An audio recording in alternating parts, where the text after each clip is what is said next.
Hello friends, મારી YouTube channel Alka સરોઠિયામાં હું આપનું સ્વાગત કરું છું. મિત્રો, આજે આપણે બનાવીશું મેથીની ભાજી. આમ તો આ મેથી સ્વાદમાં થોડી કડવી હોય છે, પણ આજે એને એવી રીતે બનાવીશું કે બિલકુલ કડવી નહીં લાગે ને એવી તો ટેસ્ટી બને છે કે બધા આંગળા ચાટવા મજબૂર થઈ જાય. મેથીની ભાજી બનાવવા માટે મેં એક બંચ મેથીનું લીધું છે. સૌ પ્રથમ આમાંથી પાંદડીઓ વીણી અને અલગ કરીશું. હવે તેના પર નોર્મલ પાણી રેડું છું. સાથે હાફ ટેબલ સ્પૂન જેટલું મીઠું પણ એડ કરું છું.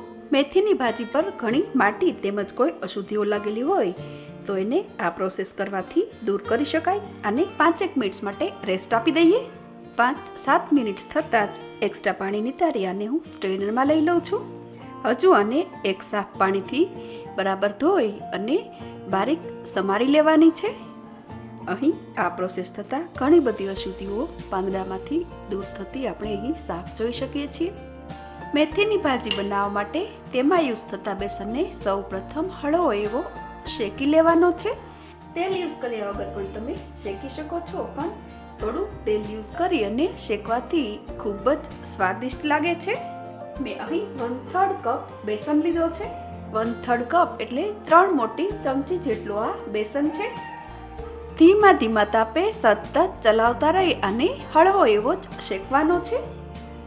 અહીં આ લોટમાંથી સરસ સુગંધ આવી રહી છે અને આ લોટનો કલર જરા બદલાયેલો દેખાય છે, તો હવે હું સ્ટવની ફ્લેમ ઓફ કરી દઉં છું. આ લોટને અહીં આટલો જ શેકવાનો છે. હવે આપણે સરસ મજાનો વઘાર કરીશું.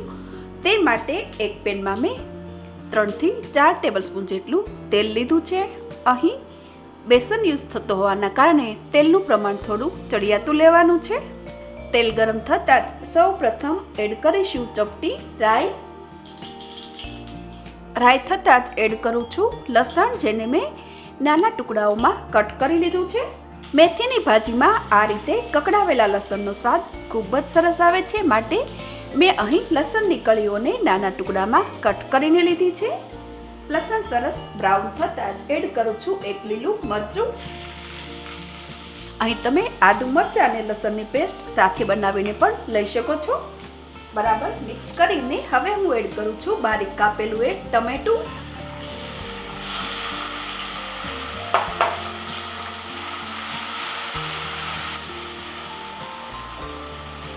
ટમેટાની સાથે જ એડ કરું છું 1/4 ટેબલ સ્પૂન જેટલું મીઠું, ચપટી હળદર પાવડર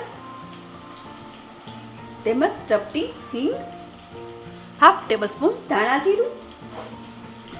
બરાબર મિક્સ કરી અને ટમેટા સરસ ગળી જાય ત્યાં સુધી આને થવા દેવાનું છે.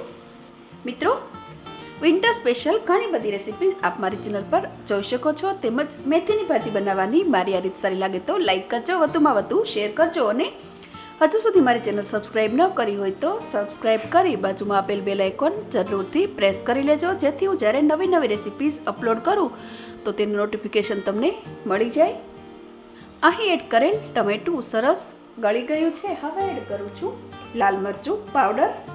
ભાજીને જોઈને જ ખાવાનું મન થાય એવો ટેમ્પટિંગ લાલ કલર આપવા માટે હું અહીં એડ કરું છું કાશ્મીરી લાલ મરચું. એને બદલે તમે રેગ્યુલર મરચું પણ અહીં લઈ શકો છો. સરસ મિક્સ થતાં જ એડ કરું છું મેથીના પાંદડા.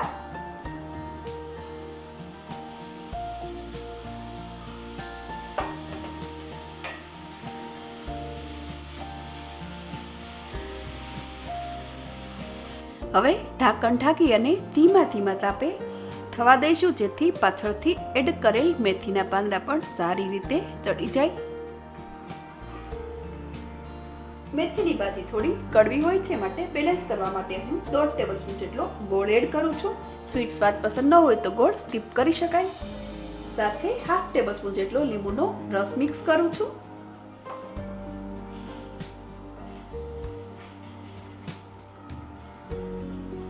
અહીં સર્વિંગ માટે મસ્ત મજાની બેસનવાળી મેથીની ભાજી બનીને તૈયાર છે. તમે આ રીતે આ સિઝનમાં જરૂરથી બનાવજો, બધાને ખૂબ જ પસંદ પડશે. તેમજ મારી રેસિપીઝ આપને કેવી લાગે છે મને કોમેન્ટ બોક્સમાં જરૂરથી લખી બતાવજો.